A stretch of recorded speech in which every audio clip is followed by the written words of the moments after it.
Right, we are recording. Joining me today via the means of Zoom. Jack, how you doing? How's it going, man? Yeah, not too bad, not too bad. Jack, before we start work on your playlist, I just want to ask you basically the question that everybody starts every kind of new conversation with over the last over many months it's been now. How have you found the last year, personally, Jack, and also as a creative? I think personally, it's been, you always feel a wee bit guilty, saying the pandemic's been quite nice, the time you've spent during it. But I think just being able to take a bit of a beat, take a bit of a back seat, spend some time at home. We're so used to being on the road 24/7. You don't get a lot of chance just to do what we do at home. So that's been quite nice. Creatively for us, again, we feel pretty productive about it. We've had our album, and that kind of campaign to be working on 24/7. And I think as well, it's given us a good opportunity just to kind of, appreciate the job that we do. You don't kind of know how good it is till you've had it taken away. So we've been just kind of focusing on making sure that, we come back 10 times the band that we were, going into this. So yeah, generally quite positive. I think that's the kind of light, everybody's kind of starting to get into. So Absolutely. Going to kick off the playlist with track one, Jack, and I'm going to ask you to tell me the song that you regard as having the greatest ever intro, please. Well, it's a tough one because I'm a big fan of the intro, but I went for LCD Sound System, All Your Friends. I think it's one of those intros, that works really well live, just for a real kind of, it builds suspense for a crowd. I think that's what a great intro can do live. And just to think of just your personal listening as well, it's got something that, you feel like you're ready to dance, you'd be at 6 a.m, just waking up, putting that on. And I think there's just a kind of nostalgia to it as well. It's got it's got a nod to kind of old school kind of house music and stuff like that. So I'm going to go with that. Solid choice, mate. I can't believe I've done 280 episodes of this and no one's chose that. And I'm stunned because it's such a tune. And I mean, it's fundamentally about a 5-minute intro anyway, isn't it? Because whole song is just that lead up to when he screams, "We're your friends tonight." And the elation when that bit drops is just, oh man. And it's it's quite a song for me, like that intro as well. We just kind of we've been working on a live set quite a lot, and we've got a song called All Your Friends. All Your Friends. And as I wrote that song, I kind of googled, because we were originally going to call it All My Friends. And I googled it, and I'd never listened to LCD Sound System before. Googled it, and I seen they had this song, so I kind of mixed it up and changed it a bit. And now when we play that live, I've actually kind of sampled that intro for the LCD Sound System one, and put it in the key as we sing along with it, but our song, and then kicks into our song, and just for some crazy reason it works perfectly. And the songs are like polar opposites, so love it, man. Oh, that's great, and it has got that kind of nod to old school, old school electronic music, and I think if I'm not mistaken, LCD Sound System only use sort of analog instruments, so it's like everything will be the authentic kind of synths and drum machines and stuff. Absolutely, man, and you can hear that. It doesn't have it's got absolutely no kind of pop kind of music pleasing kind of sonics, which is just so fucking refreshing. You can swear, mate. You can swear. You can certainly swear if we're talking about how fucking incredible this record is, mate. Yeah, man. And also, have you seen the LCD Sound System film? No, which one? Oh man! Basically, they document the last ever gig before they made their kind of comeback. But is it the Madison Square Gardens one? Yeah. I've seen that. Unreal, man. So good, man. It starts off in like a taxi and stuff like that, going to the show with like a glass of red wine or something. Amazing, man. And I think when they do that track, I think they've got Arcade Fire on stage with them as well. Amazing. At that point. Huge record. Unreal, man. I mean, that's a solid way to kick off your playlist. For track 2, I'm going to take you back and ask you the first song you remember hearing that had an emotional impact on you, please. Yeah, so I mean, it's a tough one because I'm thinking, how far back do you go, or how young are you before you realise that? So I thought I'll go with something that I know certainly had an emotional impact on me. Maybe I was a bit older, maybe it wasn't my first, but certainly I think a concrete emotional impact is Bob Dylan, Forever Young, for the Planet Waves record. Just amazing, man. It's a song, like, for me, that's just what great songwriting is all about. You know what I mean? Really, really putting things into, like, kind of poetic terms that everybody can understand. I think there's something to be said about that in songwriting, being able to really get a message across and keep it really clever and, intelligent and stuff like that, but also, just works for everybody, those lyrics. So I think that's my jam. It's just like one big amazing poem, man. And I mean, that's heavy music for a young lad. How was you exposed to Dylan? Was there like always music on at home growing up? Yeah, man. So like, I mean, my dad's a big Bob Dylan fan. My dad's like, he's a writer, he's a poet and stuff like that in his own regards. So I think just like I was always kind of exposed to that kind of, right, kind of institutionalized, amazing songwriters is what I really love. I just love, I love Dylan in general. I mean, I love every single song he's probably ever made. But I think there's something about that song, that is super emotive. I think there's quite a crossover as well with that song for people who are not necessarily into that era of Dylan. I think it's a real it was a big kind of remembrance a reminder, for why he's just so good at writing songs for a lot of people. And so going back to when you first heard that, where was life there? Where was you born and where did you grow up, Jack? So I'm from a small town in central Scotland called Whitburn. Music's pretty diverse there. It's certainly not at the front of what people are all about, where we're from. I think it's just a quite homely, quite family filled, quite a positive song, and I think there's quite a lot of that. That kind of sense of community and hope, and there's quite a lot of that in that song. So I think when I hear it still always remembers me back home, stuff like that. Okay. Real deep stuff. Well, let's stay in them formative years, Jack, because for track 3, I'm going to ask you the song that reminded you of your time at school, please. So, I mean, all these questions are so hard because there's probably 10 answers for everyone. So try to narrow it down. This also nearly made the greatest intro.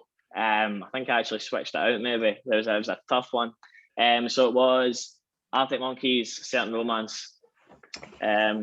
You know what I mean? For us, it was a song that, like, basically all our friends growing up, for us, all we ever wanted to do was be in a band. All our friends were the same. Everybody could play about 3 songs each.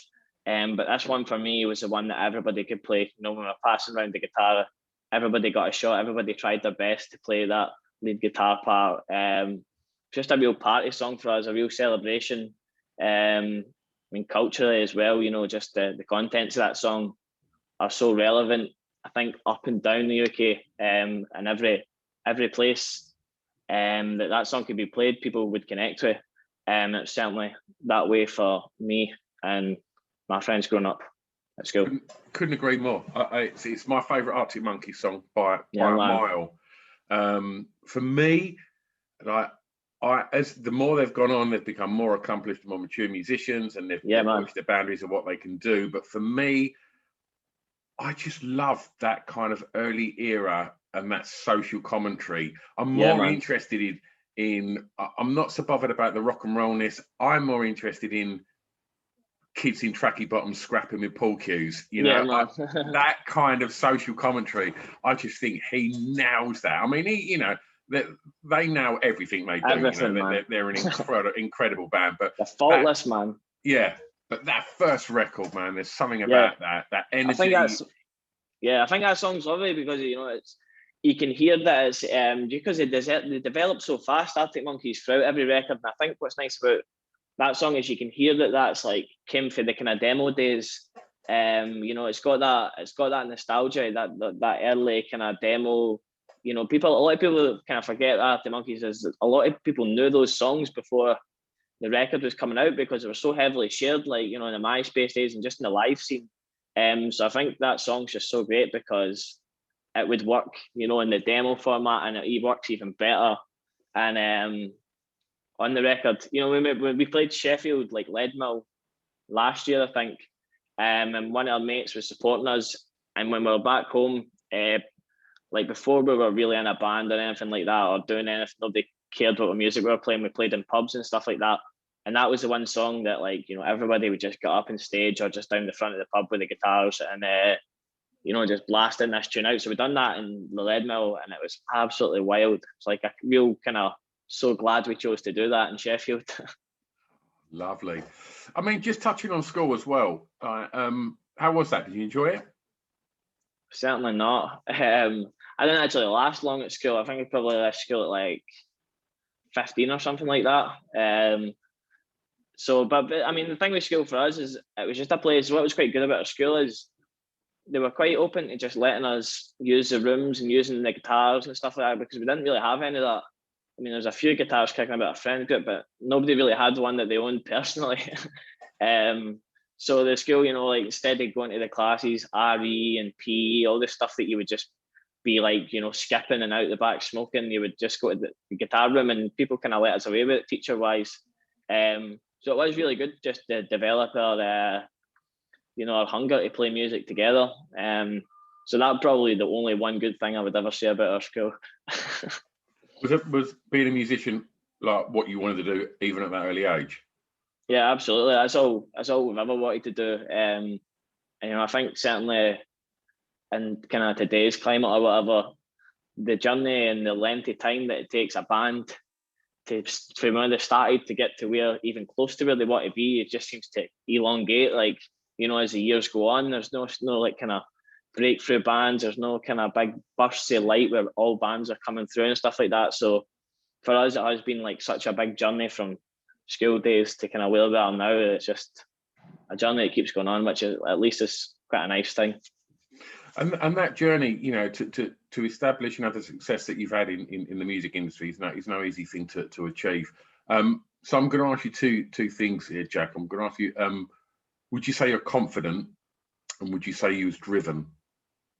I'd certainly say we were driven. I think that's always been number one, especially. I mean, every day, to be honest with you, I think sometimes you maybe feel it dipping, but I think that was a big driving force, like, behind us. We were really driven. We knew what we wanted to do. And kind of, you know, we were so interested in the music and the kind of culture that came with it. We decided the steps that we felt like we would need to take along the way to kind of get ourselves into a pole position at least. Yeah. Confident wise, I mean, I think that's just something that grows. The more music they make and the more time you spend around people who actually know what they're doing, you know, in the studio environment and stuff like that. But I mean, confidence wise, before I walk on stage, I'm terrified no matter where I am, who I'm playing to, how many nights I've played already on the trot. I'm constantly terrified to be on stage. I never really wanted to be the singer or anything like that, so it's the worst job in the band. What's your routine, Jack? What's that nervous routine? Is it like 6 pisses and then like just pacing and like what's the routine? Oh man, I'm pretty psychotic there. Like, I won't speak to anybody for like 3 hours before the show. Really? I just sit in a room myself, like some tunes on, contemplate all the things that could go wrong during the show. Oh, and then you know, but I mean, you're always you're more likely to be surprised at how well the shows went if you're expecting disaster. But I think it's good, you know. It's definitely part of the adrenaline and stuff like that for me, just, you know, being nervous and stuff like that. But I think it's hopefully something that just keeps getting better. But the nerves are something you know, that people like to see on stage. I think there's something about, you know, a vulnerability of a band on stage that, you know, you can't actually recreate fucking through this new digital fucking age of music. I think people like to see that. I personally do, you know, when I watch a band, I think there's something about knowing that there's something real happening up there. You know, there's a real connection on the stage and, you know, with the crowd. So those nerves all just, I feel like, you know, naturally kind of play into that scenario, if that makes any sense. Complete sense, absolute sense. And it's the same with, you know, to equate to like the podcast. When I started doing this, I was super nervous, and you know, sometimes I'd kind of, you know, get my words back to front, and it was like, do you know what? Like, just leave it in there, like, because it's real, and it's like, you know, I don't really want to sort of fake this. It's like, I'm gonna make mistakes, and human beings fucking make mistakes, and like, and everybody gets nervous doing things that, you know, they want to, you know, that they're passionate about and that they want to succeed in, and like, and I think never cover that up. Like, I couldn't agree more with you. A lot of the mistakes are the great bits, man. You know what I mean? I think especially making music, find myself, you know, wanting to leave the mistakes and wanting to leave, you know, things that weren't deliberate is kind of what keeps this genre, especially in my opinion, alive. You know, keeping that realness in it is something to be said for it. It's maybe a bit cliche, but it's certainly, you know, if people do connect with that in this genre, especially. Okay. Track 4. First song you remember buying from a record shop? Yeah, so I mean, kind of late to the party, you know. I think it's been quite nice in our lifetime watching, you know, they say like kind of vinyl and stuff like that kind of come back. We've got to kind of witness that whole thing, which is really nice. I remember me and Callum, the bass player, and we're probably, I don't know, maybe like 12 or something, 12, 13, and we got jumping a train through to Edinburgh. And you know, that's just at a stage where we're just deciding we were going to be indie kids, and that, like, everybody had skinny jeans, painted on jeans, big daft haircuts, cardigans, a lot, just really horrible stuff.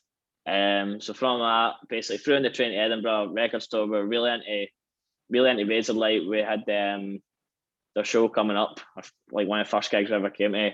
We really loved that album. I don't think anybody else does, but so it's Slipway Fires. We bought on vinyl, and we don't even have vinyl, didn't have record players or nothing. We were just so happy to have it. What album is that on? Number 3. It's called Slipway Fires. Aye, it's fucking great, man. But I don't know what I was. I don't know. I think it was the last one they made, unless they've done something since that I don't know about. But it was great, man. There's some great songs on it, man. I think because he was like, Johnny Burrell was so notoriously a pain in the ass, from what you gather from what you read in the media, like that, you know, that seems to have overshadowed that band. Yeah, man, 100%. But for me, like that first record, like Stumble and Fall, Rip It Up, like, man, fucking killer indie bangers. Like, yeah, man, super influential, you know, to what came next, in my opinion. Records like that, you know. But again, yeah, it kind of does get swept away with, you know, but I think this whole genre can be pretty like that. It's pretty ruthless in how it comes and goes. These big bands, you know. I read an article, like it was probably Vice, because it was quite cutting, and they were referring to bands from that genre as landfill indie, which is fucking ridiculous, you know. I think so too, man. You look at the amount of incredible, you know, British guitar music that was dominating the charts and dominating, you know, the live scene in not just the, you know, the UK, but much further afield than that. I don't think there's been a bigger movement since then in guitar music. I think that was, you know, a big moment for British indie, and it does get dismissed, and I think there was some incredible bands within that.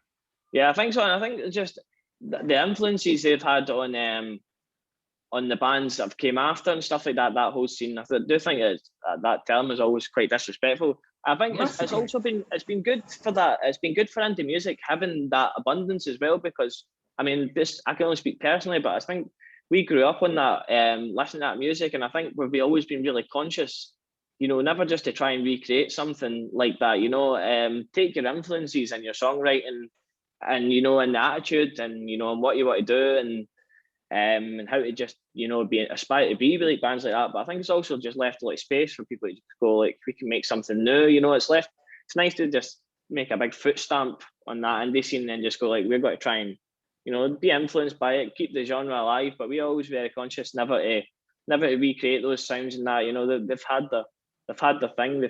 There's nothing wrong with them, but I think it's good for bands just to go, let's do something new. That's certainly how we see it anyway. Yeah, 100%, 100%. Well, for track 5, I sent you the question, the song that soundtrack your year's clubbing. You're not a clubber, right? Not at all. Never. I don't even know if I've been in a club in my life. I mean, it does extend itself to, like, you know, your local indie night. You know, it's not. Yeah. Oh, we don't even have one of those. We were just playing in, like, basically just the boozers round about where we play. We grew up on that. So it was never something that we were interested in clubbing wise. So it's a tough one. I mean, sounds a bit daft, but there's no clubs there's no clubs where we stayed, man. If there's none there, then you can't go to them. But Correct. okay, so I'll ask you. You're in the bar, right? And it's an indie rock pub, and there's a jukebox. You've got 50p, one track. What are you putting on? Tough one. It's a tough one. I mean, I'll put you on the spot there, brother. Sorry. As I mean, like, I think where we grew up, if it was jukebox, if I was going to jukebox, I'm really into, like, kind of soul music, some northern soul stuff and that. That was the kind of stuff that went down well, you know, when it came on and it was Saturday night or whatever. So I'd go for like sweet soul music, Arthur Conley, something like that. That's a crowd pleaser. It's a crowd pleaser, isn't it? And what an intro! Oh, exactly. I know there's a lot. I'm a big intro fan, man. Well, I'm going to ask you something about that then, because as somebody who's a young musician in a young band, you're making music in a time now where the way that young people listen to music is far different from how you had that demo of the Arctic Monkeys that was being passed around back in the day, and vinyl before that. And so in a world where attention spans seem to be getting quicker and you know, people are everything's a flick of the thumb and hook them quite quickly, and I guess a lot of this is from leaning towards more kind of pop side of music, and I mean that, and so where I'm going with this anyway, Jack, is basically, are all of these things considerations when you approach writing a song, specifically the intro? I'd say so, definitely. I mean, I would be lying, you know, the position we're in now and the way that your music is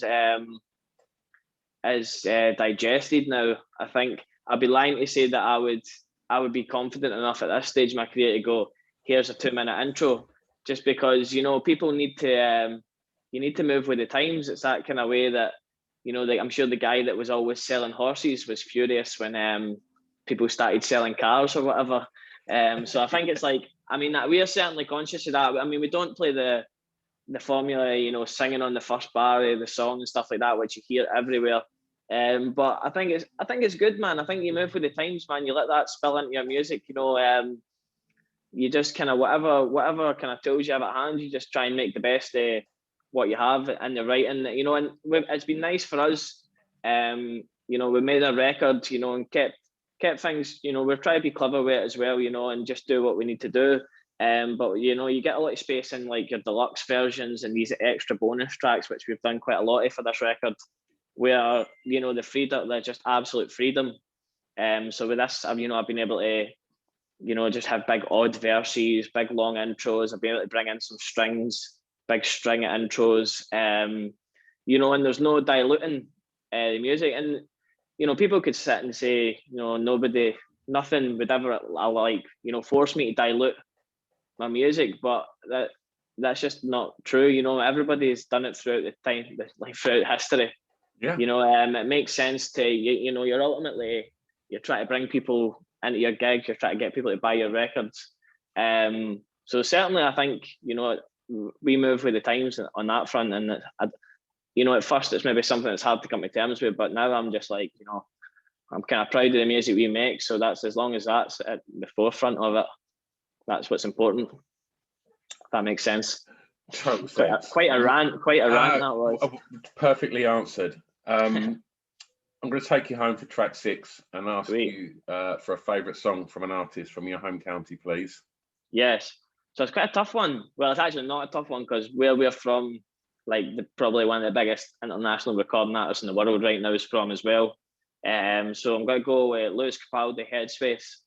We kind of played in the same pubs, and we knew Lewis growing up. He's always destined to be where he is now, to be honest with you. And I think he knew that himself as well, which I always liked about him. And there's a track on his record, kind of ties into the last question, you know what I mean?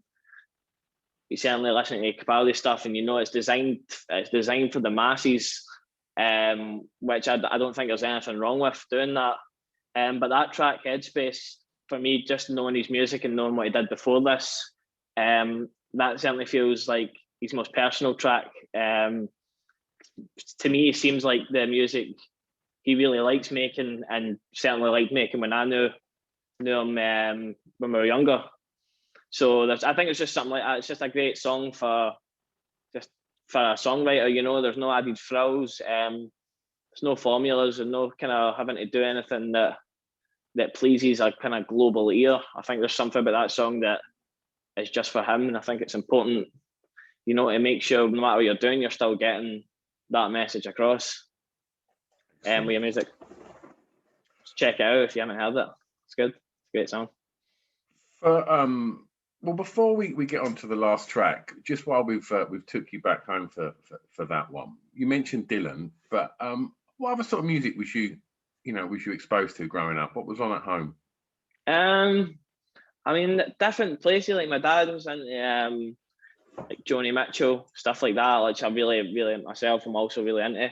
My mum's just crazy, man. She probably had a bigger influence on my music taste than I'll ever let on. But like my mum was really into like the Libertines and stuff like that. Like she's always been like a total indie rock mum for some reason. And earlier than that, she's really into like The Cure and Human League and just all this kind of just sporadic genre grabbing.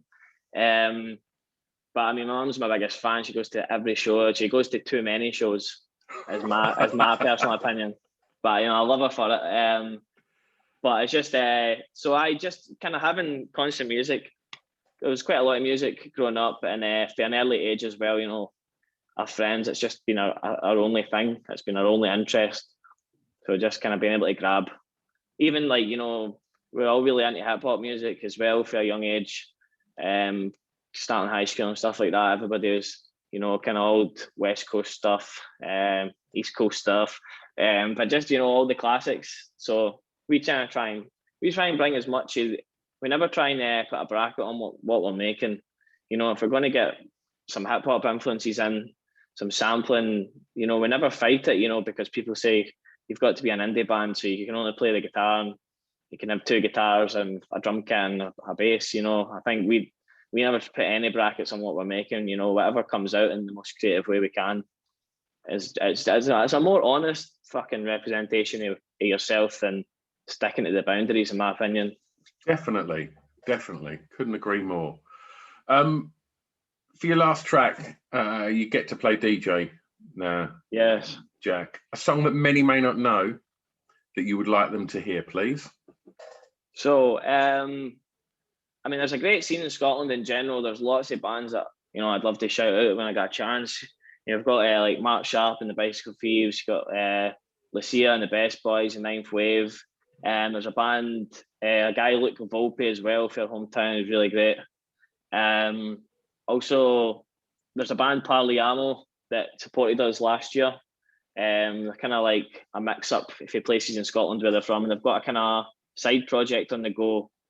One of the wee guys in it, and I mean, I don't even know how to pronounce their band name or whatever, but it's called, if you search on Spotify or whatever, it's Finn FM and then Sneds, SNEDZ.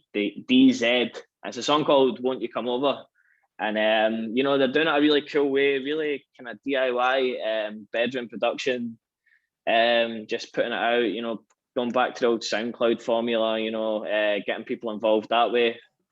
I just think it's a really cool piece of music coming out of Scotland, especially. It's got a really, it's quite a hard kind of vibe to describe, but it's got just a kind of early 2000s, kind of like 2004 fucking big indie song, man. Won't You Come Over? Finn FM and Snuts. And it's Right. awesome. Well, Jack, we put together a Spotify playlist to accompany the podcast with all of your Awesome, song man. choices, Good so job. people can go and get stuck into Awesome, all of your tracks. I'll stick Arthur Connolly on there as well, mate.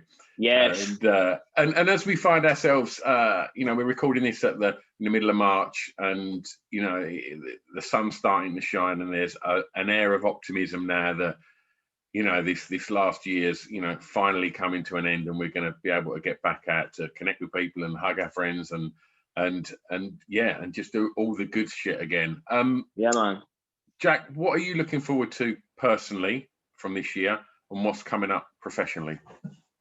I mean, I don't have, to be honest with you, man, I have absolutely no distinction with personal and professionally at all. I'm just on it 24/7. I mean, I'm really looking forward to getting this record to people. It's something I've been working on our whole life. There's songs on there I wrote 10 years ago. There's some stuff there that's really important to us as a band, and I think, culturally relevant to the places that we grew up in, and certainly places that are similar to them. Totally unheard stuff, so I'm excited to get that out. I'm really excited to play it live. Our last venture, the mixtape EP, we didn't get to tour, so I think just being able to tour our debut record is, it's just the only thing we've ever wanted to do. So number one for me, that's it. Wonderful, Jack. It's been an absolute pleasure talking records with you. Likewise, mate. Thank you so much. Best of luck with the record, and look forward to seeing you live as soon as we can. Thanks very much, man. Pleasure. Have a great day. Jack. Cheers, mate. Bye-bye.